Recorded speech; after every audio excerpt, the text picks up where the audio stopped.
사도신경함으로 우리의 신앙 고백 통해서 예배 시작하도록 하겠습니다. 나는 전능하신 아버지 하나님 천지의 창조주를 믿습니다. 나는 그의 유일하신 아들 우리 주 예수 그리스도를 믿습니다. 그는 성령으로 잉태되어 동정녀 마리아에게서 나시고 본디오 빌라도에게 고난을 받아 십자가에 못 박혀 죽으시고 장사된 지 사흘 만에 죽은 자 가운데서 다시 살아나셨으며 하늘에 오르시어 전능하신 아버지 하나님 우편에 앉아 계시다가 거기로부터 살아있는 자와 죽은 자를 심판하러 오십니다. 나는 성령을 믿으며 거룩한 공교회와 성도의 교제와 죄를 용서받는 것과 몸의 부활과 영생을 믿습니다. 아멘. 찬송가 14장 찬송 부르겠습니다.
천군 천사들 경외하고서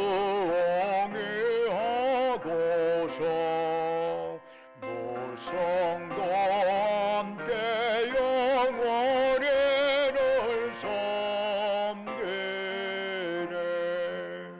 성삼위일체께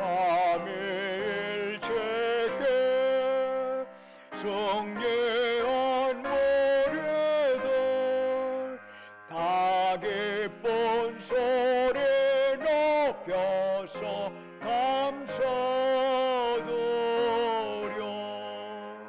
창조주 하나님 내 주님 되시니 주 앞에 나도 엎드려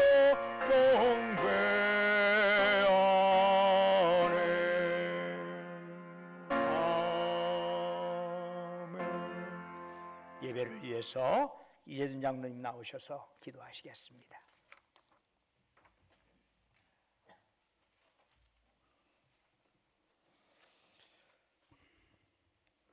기도드리겠습니다.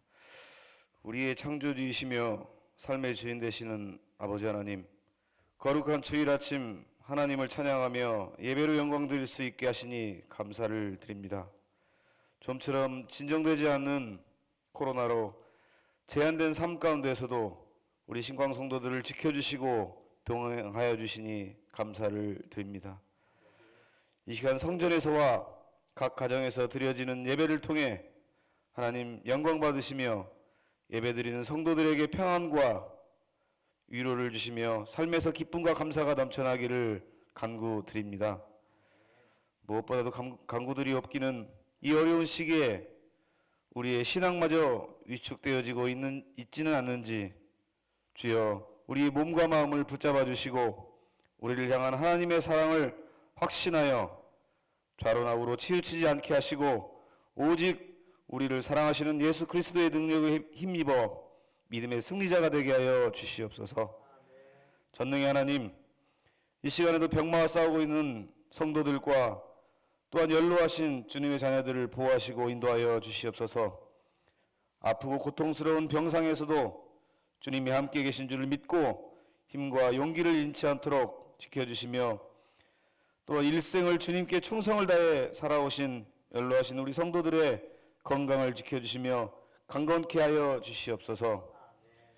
또한 정상적인 학교 생활이 힘든 시기에 우리의 자녀들 하나님께 믿음이 더욱 견고히 뿌리내리게 하여 주시고 꿈과 비전을 품고 하나님께서 주신 달란트를 잘 사용하여 하나님 영광을 위해 사는 자녀들 되게 하여 주시옵소서. 긴 장마와 무더웠던 여름에도 건강으로 지켜주시고 이렇게 풍성한 또 수확의 계절을 주셔서 감사를 드립니다.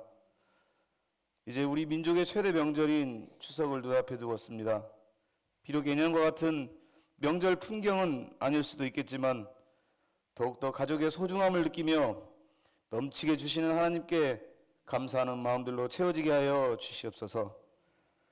하나님 말씀 전하시는 이순태 담임 목사님을 주님 기억하여 주시고 영육간의 강건함과 성령과 지혜로 충만케 하사 전하시는 말씀으로 주께 힘을 얻고 마음의 시온에 들어가 있는 복된 성도들 되게 인도하여 주시옵소서. 예배를 위해 헌신하는 교역자들과 성도들의 섬김을 기뻐 받으시옵고 특별히 세비 찬양대의 사령도 높이 올려드릴 수 있도록 이 위기가 속히 진정되기를 기도드리며 이 시간 홀라 영광 받으실 길과 진리와 생명 되시는 예수님의 이름으로 기도드립니다.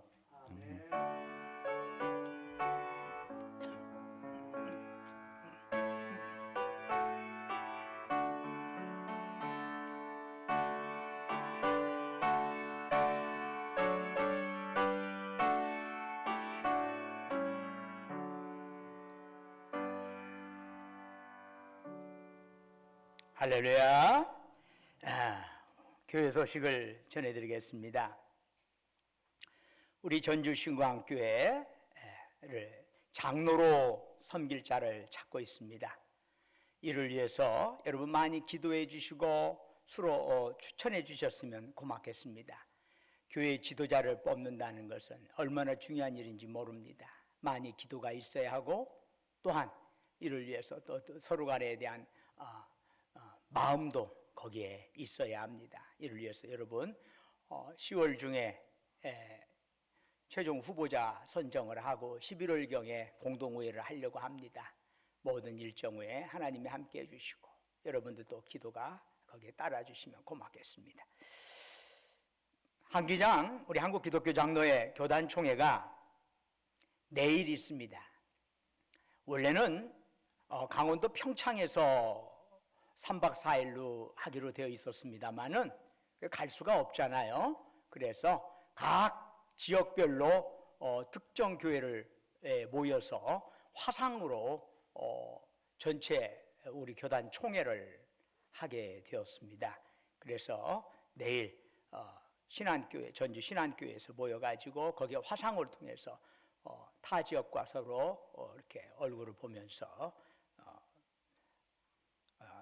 회의를 진행을 하는데 과연 얼마나 융통성 있고 효용 있게 진행이 될지는 이게 처음이라서 좀 저기 우려되는 바가 없지 않습니다만 어떻든 여러분이 함께 관심 기울여 주시고 기도해 주셨으면 감사하겠습니다. 추석 가정 예배가 이번 주에 있습니다. 수요일부터 계속 연휴가 됩니다. 그러다 보니까 오고 가는 사람들도 많이 그래도 조심은 해야 한다고 야기하지만 그래도 오고 가는 사람들이 적지 않게 있을 텐데 우리 교우들 특별히 이런 거리두기라든가 이런 마스크에 있어서 좀 특별히 관심을 기울여 줬으면 좋겠습니다.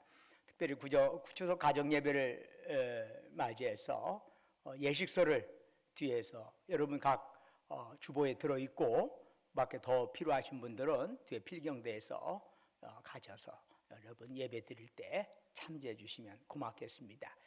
현재 지금 우리 교회에서 언제부터 본격적으로 예배를 비대면 형태보다는 대면 예배 형태로 할 것이냐 하는 문제에 대해서 장로님들과 의견을 나눴더니 아무래도 추석을 지나고 나서 추석 연휴에 어떤 긴급한 연휴를 거쳐서 긴급한 상황이 있을지 모르잖아요. 그래서 그 상황이 지나고 나서 10월 11일 둘째 주부터 1부, 2부 예배를 드리려고 합니다. 물론 어느 정도의 인원 조정이 필요할 거예요. 한쪽으로 다 몰리면 안 되니까.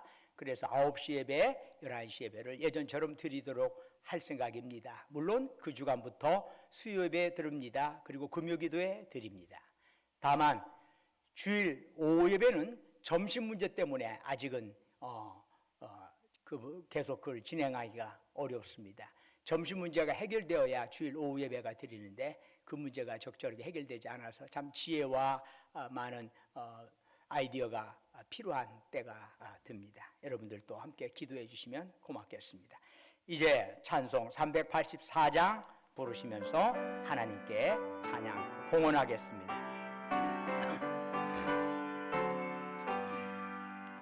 나의 갈 길 다가도록 예수 인도하시니 내 주 안에 있는 공yon 어찌어시 말이요 믿음으로 사는 자는 하늘 위로 받겠네.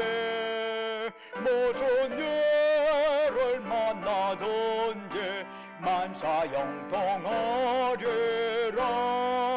무슨 예를 만나든지 만사형통하리라. 나의 갈 길 다가도록 예수 인도하시니 어려운 일 당할 때도 족한 은혜 주시네. 나는 심히 고단하고 영혼 매우 가라나. 나의 앞에 반석에서 샘물 나게 하시네. 나의 앞에 반석에서 샘물 나게 하시네. 나의 갈 길 다가도록 예수 인도하시네. 그의 사랑 어찌 건지 말로 알 수 없도다. 성령 감화 받은 영혼 하늘 날아갈 때에 영영 보를 나의 찬송 예수 인도하셨네. 영영 보를 나의 찬송 예수 인도하셨네.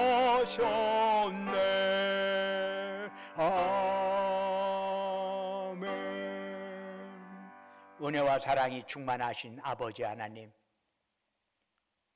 오늘 거룩한 성일을 저희들에게 허락하셔서 주님 앞에 예배드릴 수 있도록 저희들의 몸과 마음을 인도해 주시니 감사드리옵니다.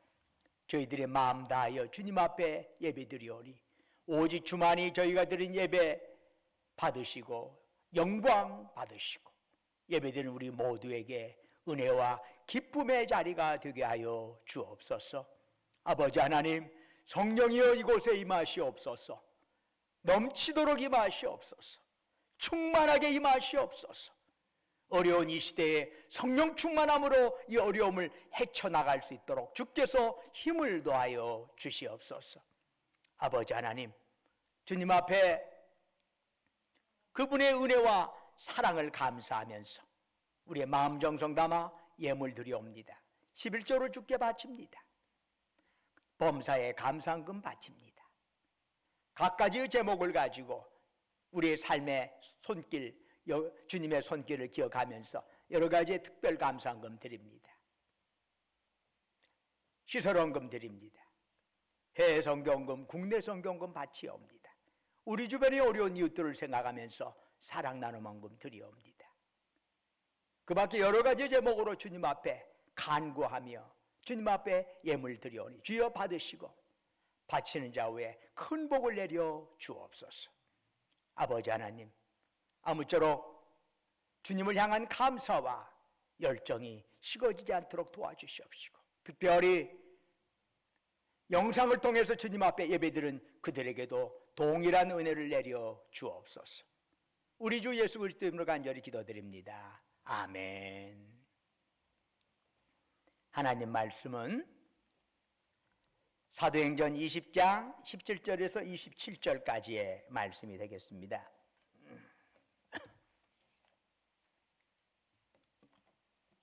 사도행전 20장 17절에서 27절까지 저와 여러분이 한 절씩 교독하도록 하겠습니다.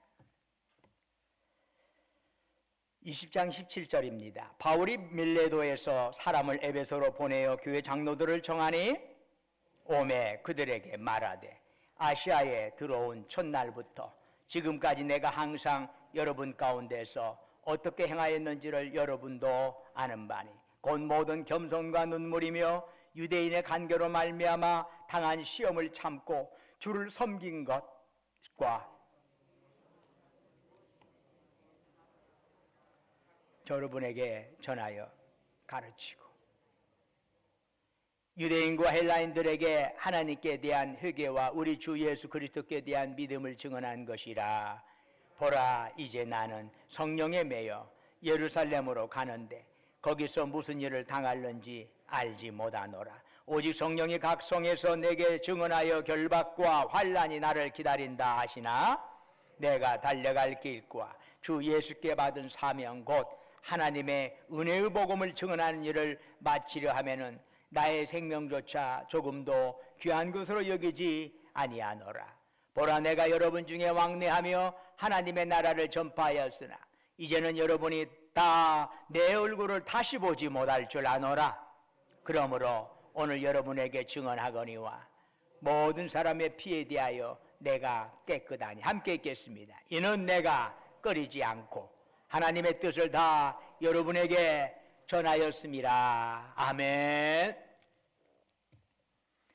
오늘 이 예배에 참여한 여러분 모두에게 하나님의 위로와 평강이 넘치기를 주의 이름으로 축원합니다. 오늘 성경 본문은 사도 바울이 에베소 교회 장로들에게 하는 고별 설교입니다. 드로아에서 아소까지 장장 65km 되는 먼 길을 바울은 노구에 홀로 걸었습니다. 함께 동행했다는 사람 다 제쳐놓고 배를 타는 편한 길 있는 것도 다 제쳐놓고 그냥 걸었습니다. 혼자 걸었습니다. 그리고 하나님과 독대했습니다. 이제까지 어떻게 내가 지금 살아왔는가 되새김하면서 앞으로 내가 어떤 방향으로 나아가야 할 것인가 이걸 가지고 하나님과 만난 것입니다. 본래 사도 바울은 앞으로의 계획이 어떻게 되었냐면 예루살렘을 둘렀다가 자신을 선교사로 파송했던 안디옥교로 돌아감으로써 3차 선교행을 마무리하려는 계획을 가지고 있었습니다. 그런데 성령님께서는 바울의 선교여행 종착지는 예루살렘이라고 말씀을 하시는 거예요. 자기는 원래 자기를 배송했던 안디옥교로 가려고 마음을 먹었는데 성령님의 말씀은 아니라는 거예요. 너는 예루살렘까지라는 거예요. 게다가 예루살렘에서는 결박과 환난이 바울을 기다리고 있다는 겁니다. 그러자 바울이 갈등을 합니다. 먼 길을 홀로 걸으면서 그래서 이 갈등을 혼자 그냥 몸부림치는 게 아니라 하나님을 만난 거지요. 길을 걸으면서 아무 사람들한테도 방해받지 않고 혼자 주님과 만난 거지요. 그러면서 결단을 내렸습니다. 결박과 환난이 나를 기다린다. 이거는 피하는 것이 아니라 정면 돌파다. 그래서 그는 예루살렘으로 피할 것 아니라 들어가겠다라고 하는 결단을 내린 것이지요. 성령님께서 사도 바울에게 알려준 것은 예루살렘에는 결박과 환난이 기다리고 있다까지죠. 그러니 너는 들어가라까지는 말씀을 한 적이 없어. 이 두 가지 선택이 가능하지요. 아, 결박과 환난이 있다는 걸 성령님이 가르쳐 주셨구나. 그러면 얼른 피해 가야지. 이렇게 결단할 수도 있고, 그러니까 마음 다잡고 정면 돌파해서 뚫고 가야지. 이 두 가지 길이 얼마든지 가능합니다. 사도 바울은 하나님과 독대하면서 결정한 것은 그가 예루살렘에 도망가지 아니하고 직면하며 거기에 결박과 환난에 부딪히겠다, 이렇게 결단을 내린 겁니다. 일단 결단을 내렸으니 더 이상 망설일 필요가 없어요. 바울은 가능한 한 빨리 예루살렘으로 가고자 하였습니다. 그러다 보니까 바울이 3년 동안 머물러서 말씀을 가르쳤던 에베소를 방문하지도 못하고 바로 그냥 밀레도에로 거쳐가게 되었습니다. 그렇다고 바울이 에베소 교인들을 도외시한 것은 결코 아닙니다. 밀레도에 도착한 즉시 바울은 사람을 보내어서 에베소 교회 장로들을 밀레도로 오게 한 겁니다. 이제 바울이 아시아를 떠나면 자신을 대신하여 현지 그리스도인들을 책임져 줄 사람들이 바로 이 에베소 교회 장로들이었습니다. 바울은 그렇기 때문에 그 장로들에게 그 그리스도인들을 잘 보살펴 줄 것을 당부하기 위해서 유언과도 같은 고별 설교를 했던 겁니다. 오늘 읽었던 바울의 설교 내용은 크게 둘로 구분이 됩니다. 첫째로 바울이 그동안 복음을 전하기 위하여 달려왔던 길, 특별히 에베소에서 지난 3년 동안 뜨거운 삶, 정말로 온 혼신의 힘을 다해서 가르치고 친교를 나눴던 그 삶을 회상하는 거지요. 둘째는 앞으로 바울이 달려가야 할 길입니다. 어떻게 나는 달려갈 길인가, 이 각오를 다짐하는 거지요.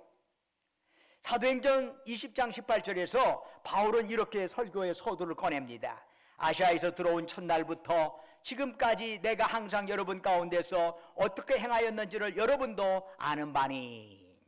여기서 아시아라는 표현이 나오죠. 오늘날 의도하는 아시아와는 개념이 좀 달라요. 여기서 아시아는 에베소가 속하여 있는 터키 대륙의 서부 지역을 가리키는 겁니다. 그런데 에베소 교회 장로들이 바울에 대해서 알고 있다 그러는데 뭘 알고 있어요? 바울은 19절에서 이렇게 말씀합니다. 곧 모든 겸손과 눈물이며 유대인의 간계로 말미암아 당한 시험을 참고 주를 섬긴 것과, 번역이 좀 비비꼬아졌습니다. 번역이 좀 어려워요. 표준 세 번역으로 보면 이렇습니다. 나는 겸손과 많은 눈물로 주님을 섬겼습니다. 그러는 가운데 나는 또 유대 사람들의 음모로 내게 덮친 온갖 시련을 겪었습니다. 유대인들은 선민의식에 젖은 자들로서 그들은 예수님을 신성모독죄로 십자가에 못 박아 죽였습니다. 그런데 그들에게 그들이 못 박아 죽인 예수님을 구주로 믿어라, 이렇게 증언하는 것은 그들이 가지고 있던 유대교 정체성을 완전히 부인하라는 이야기입니다. 그것은 바울에게는 목숨을 걸어야 할 증언입니다. 그런데도 바울은 흐트러짐이 없이 그들에게 예수 그리스도를 증언했습니다. 그로 인하여 유대인들한테 많은 핍박 받았습니다. 사도행전 20장 20절에서 또한 바울은 이렇게 말씀하네요. 유익한 것은 무엇이든지 공중 앞에서나 각 집에서나 거리낌이 없이 여러분에게 전하여 가르치고, 바울은 에베소 사람들에게 유익하다 생각되면 공개적으로든 개인적으로든 거리낌 없이 전하였다. 무슨 얘기지요? 어떠한 그것 때문에 불이익을 당한다 할지라도 바울은 개의치 않았다는 얘기입니다. 각오하고 가르쳤다는 얘기입니다. 에베소는 아데미 신전이 있는 곳입니다. 세계 7대 불가사의 중에 하나인 아데미 신전이 있어요. 그 길이가 한 130m 정도의 신전이니까 어마어마하지. 그런데 거기에 아데미 신전은 아데미 여신을 섬기는 곳이지요. 이 에베소에서는 아담의 여신이 절대적인 영향력을 행사하는 우상이에요. 이 아담의 여신 때문에 먹고 사는 사람들이 많아. 그 여신 때문에 권력 잡고 돈 버는 사람들이 한두 명이 아니야. 그런 곳에서 사람 손으로 만든 것들은 신이 아니다 라고 말하는 것은 생명 내놓아야 해요. 그 생명 내놓아야 해요. 밥벌이를 완전히 잘라버린다 하는 형태인데 가만히 놔둘 리가 없죠. 실제로 바울이 에베소에서 그 일 때문에 큰 곤욕을 치른 적도 있습니다. 그러나 바울은 주님의 복음이 사람을 살리는데 절대적으로 유익한 일이기 때문에 거리끼지 않고 그 복음을 전하였습니다. 그런데 고별 설교를 시작할 때 바울은 이런 말을 하네요. 내가 항상 여러분 가운데서 어떻게 행하였는지를 여러분도 아는 바라. 아니 왜 다 아는 것을 바울이 뭐라고 또 얘기합니까? 다 알면 그냥 아무 말도 말지. 모르는 얘기만 골라가면서 하지. 여러분 당시 평균 수명으로 보면 인생 말년에 접어든 바울은 지병을 앓고 있는 병약한 인간이었습니다. 그러나 나이도 지병도 복음을 전하는 바울에게는 장애물이 될 수 없었습니다. 바울은 육체적으로 노쇠하고 병약했기에 더욱 겸손하게 주님의 은총을 구하였습니다. 주님이 불러주신 소명의 삶을 흔들림 없이 살았습니다. 에베소 교회 장로들은 바울과 함께 3년 동안 지내면서 옆에서 바울의 삶을 직접 경험했습니다. 그런데 바울은 그 에베소 교회 장로들에게 고별 설교를 하면서 내가 어떻게 살아왔는지 여러분 잘 알고 있습니다. 이렇게 말씀하는 거지요. 알고 있다는 걸 강조하면서 다시 말씀하는 이유가 뭐지요? 단순히 머리로 아는 것만 그치지 말고 여러분도 그렇게 살아라 하는 얘기입니다. 내가 이 말을 아는 얘기를 또 하는 얘기는 그렇게 살아라 하는 얘기예요. 자, 이제 두 번째로 바울은 앞으로 그가 어떠한 길을 달려갈 것인가 하는 것에 대해서 언급하고 있습니다. 본래 바울이 계획한 반대로라면 3차 선교여행의 최종 목적지는 수리아의 안디옥이었습니다. 그러나 성령님의 뜻에 의하면 바울의 최종 목적지는 예루살렘이었습니다. 이 사실을 깨닫고 바울은 성령님이 작정하신 대로 따랐습니다. 자기의 뜻을 접었습니다. 아무리 자기의 뜻이 타당성이 있고 의롭다고 할지라도 성령님이 원하는 것이 나보다 더 확실하다는 것을 바울은 믿었기 때문이죠. 그래서 바울은 사도행전 20장 22절에서 이제 나는 성령에 매여 예루살렘으로 가는데 라고 말씀합니다. 그런데 그 다음 23절을 보니까 예루살렘에서 어떤 일이 자신에게 닥칠지에 대해서 언급하고 있네요. 오직 성령이 각 성에서 내게 증언하여 결박과 환난이 나를 기다린다 하시나. 바울은 성령님의 지시대로 예루살렘에 가는데 그곳에서 바울을 기다리고 있는 건 뭐지요? 영광과 박수가 아니랍니다. 오랫동안 선교행원이라고 얼마나 고생 많았어요. 1차, 2차, 3차 얼마나 힘들었어요 라고 박수치면서 노고를 취하는 것 전혀 아니라는 얘기죠. 결박과 환난이 바울을 기다리고 있다는 겁니다. 바울은 이 사실을 어떻게 알았을까요? 그가 선교행을 하느라고 각 성을 방문할 때마다 그때마다 성령께서 바울에게 계속해서 하신 말씀이에요. 바울아, 너의 예루살렘 행은 결박과 환난의 길이다. 이것을 한 번 들은 게 아니라 각 성에서마다 그가 기도할 때마다 그 음성을 들었다는 얘기지요. 바울은 이 사실을 알면서도 자신의 결의를 분명히 했던 겁니다. 어떻게 해요? 우리 한번 읽어볼까요? 사도행전 20장 24절의 말씀, 바울의 참 유명한 고백인데 그 고백 우리의 고백일 수 있도록 생각하면서 함께 읽어보겠습니다. 시작. 내가 달려갈 길과 주 예수께 받은 사명 곧 하나님의 은혜의 복음을 증언한 일을 마치려 하면은 나의 생명조차 조금도 귀한 것으로 여기지 아니하노라. 아멘. 바울은 결박과 환난이 도사리는 예루살렘 행을 내가 달려갈 길 이렇게 표현합니다. 그것은 그가 반드시 가야 할 인생의 노정이라는 의미입니다. 바울은 왜 그 길을 걸어야 하는지를 잘 알고 있었습니다. 그것은 주님으로부터 그가 받은 사명, 하나님의 은혜의 복음을 증언하는 것이었습니다. 바울은 그것을 위해서 부르심을 받았고 지금까지 하나님의 은혜 안에서 살아왔습니다. 그래서 이 복음 증언 사명을 완수하기 위해서 나의 생명조차 조금도 귀한 것으로 여기지 않는다라고 선언했던 것입니다. 그런데 그 후에 사도행전을 쭉 읽다 보면은 이상한 부분이 눈에 들어오는 것을 볼 수 있어요. 바울이 에베소 교회 장로들과 이제 작별을 하고 나서 예루살렘을 향해 이제 항해길을 배를 탑니다. 그래서 이제 도중에 두로라고 하는 곳에 잠시 정박을 하게 되는데 이 두로에서 이래 동안을 머물게 됩니다, 바울이. 근데 그 두로에 바로 예수를 믿는 제자들이 있지요. 이 제자들이 함께 이래 동안 같이 말씀을 나누고 예배를 드리고 그러는데 그 제자들이 다 바울을 말리는 거예요. 예루살렘에 들어가지 마시오.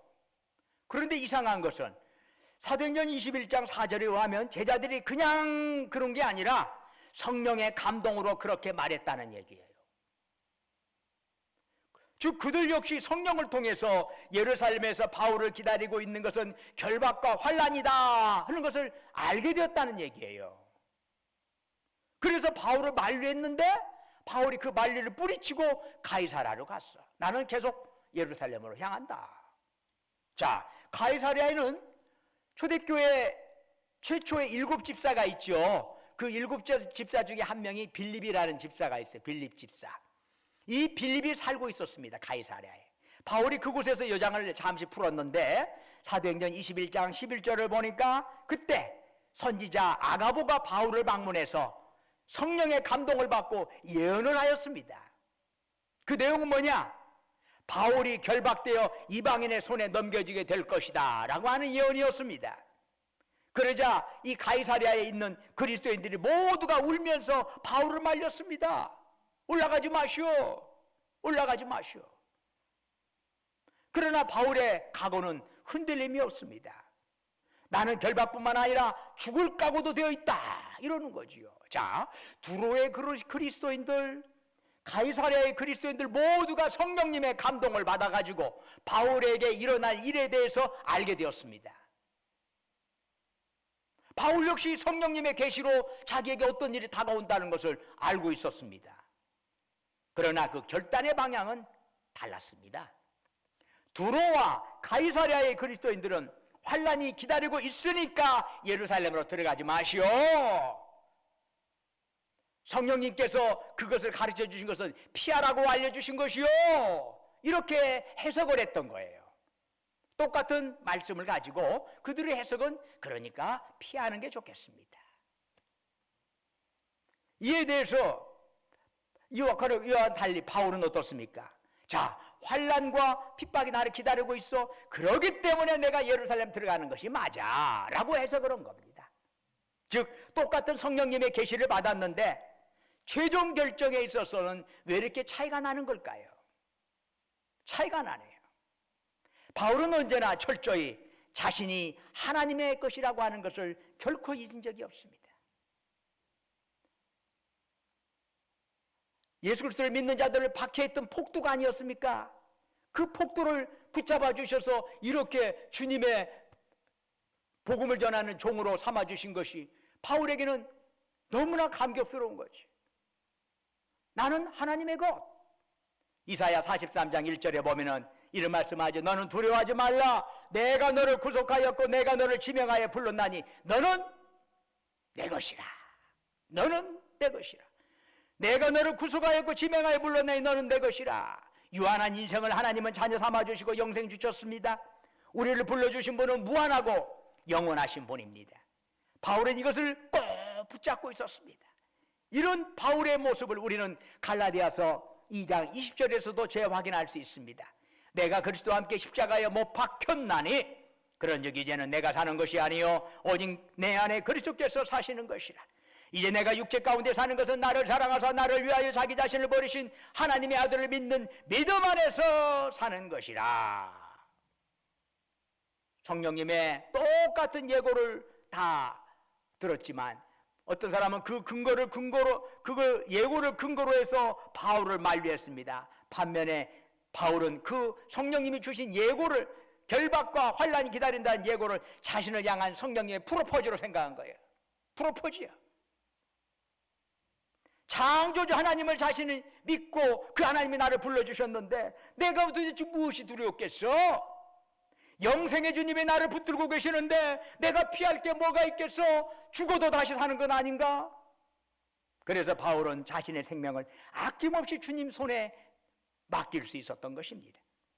한편 바울은 사도행전 20장 27절에서 내가 꺼리지 않고 하나님의 뜻을 다 여러분에게 전하였다 말씀합니다. 그런가 하면 25절에서 이제는 여러분이 다 내 얼굴을 다시 보지 못할 줄 아노라 말씀합니다. 이제 여러분과 나는 마지막입니다. 이런 얘기죠. 왜 이런 얘기를 합니까? 자신이 달려가야 할 길을 알려주고서 이제는 다시는 못 본다 하는 이야기는 에베소 교회 장로님들 역시 바울의 이러한 일사각오의 소명, 복음 증언의 사명을 그들도 함께 뒤따라오라 하는 뜻을 그 안에 담고 있는 것이죠. 사랑하는 여러분, 지금까지 어떻게 달려오셨습니까? 여러분의 달려온 길을 뒤돌아보니까 무엇이 보입니까? 후회입니까? 아쉬움입니까? 아니면은 감사입니까? 가슴 뿌듯함입니까? 자, 그렇다면 이제 방향을 돌려 앞을 바라봅시다. 여러분 달려갈 길이 보입니까? 그 길은 어떤 길일까요? 그 길을 여러분은 무엇으로 채우고자 하십니까? 우리가 육체를 입고 살아가는 한 시간의 흐름 속에서 늙고 병드는 것은 누구도 피할 수 없을 겁니다. 원치 않는 육신의 연약함이 우리 앞을 기다리고 있는 사람이 있는가 하면은 이미 우리의 발목을 꽉 휘어잡고 있는 사람들도 있습니다. 여기서 우리가 알아야 할 것은 삶에 있어서 온갖 형태의 시련과 도전은 어디를 가든 항상 있다는 겁니다. 그런데 그 시련과 도전을 피하려고만 하면 우리는 우리를 향하신 하나님의 크신 뜻을 외면하는 어리석음을 범하게 됩니다. 그러므로 생명의 주인이신 주님 믿고 우리의 앞길을 주님 앞에 던질 수 있기를 바랍니다. 그분이 책임져 주셔야 가장 안전한 것이지 한 치 앞도 내다볼 수 없는 것이 인생이요. 그 인생이 내 인생은 내 것이라고 큰 소리 쳐봤자 곧 있다가 한 시간 있다가 뭔 일 당할지 어떻게 알아? 불확실한 인생이 책임진다고 헛소 큰 소리 치지 말고 내 인생의 모든 걸 주관하시는 주님께 인생을 맡길 때 그거야말로 가장 확실하고 아름다운 일인 줄로 믿습니다. 그것이 최고지. 먼저 가신 조상들처럼 우리의 코끝에서 호흡이 멎는 순간 후회 없는 모습으로 세상을 떠나 하나님 앞에 설 수 있기를 주의 이름으로 축원합니다.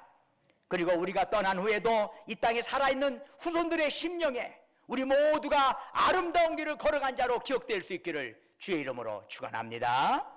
기도하겠습니다. 은혜와 사랑이 충만하신 아버지 하나님, 우리의 삶 속에 지나온 삶 되돌아보니 안타까운 일이 많습니다. 사도 바울처럼 그런 가슴분투한 고백을 많이 할 수 있으면 얼마나 좋으리오마는 그러지 못할 때가 많다는 것을 고백하지 않을 수가 없습니다. 그러면서 다시 한번 앞으로 주님께서 우리에게 허락하신 달려갈 길을 바라봅니다. 이제 그 길을 주님이 기뻐하는 방향으로 채우고, 그래서 우리의 코에 호흡이 멎는다 할지라도 후회 없는 삶을 살아갈 수 있도록 도우시고 인도하여 주옵소서. 우리 주 예수 그리스도로 간절히 기도드립니다. 아멘. 이제는 우리 주 예수 그리스도의 은혜와 아버지 하나님의 만극하신 사랑과 성령님의 감화감동 충만하심의 역사가 지나온 길 되돌아보면서 부족한 것 회개하고 주신 것 감사하면서 이제 남은 길 우리를 향한 하나님의 부르심 소명에 합당한 삶을 살겠노라고 다짐하는 사랑하는 주의 백성들, 그들이 속해 있는 가정, 직장, 사업장 위에 외지에서 공부하느라 직장 다니느라 군복무하느라 수고하는 우리 아들, 딸들 위해 지금도 영원토록 함께 하시기를 간절히 축원하옵나이다. 아멘.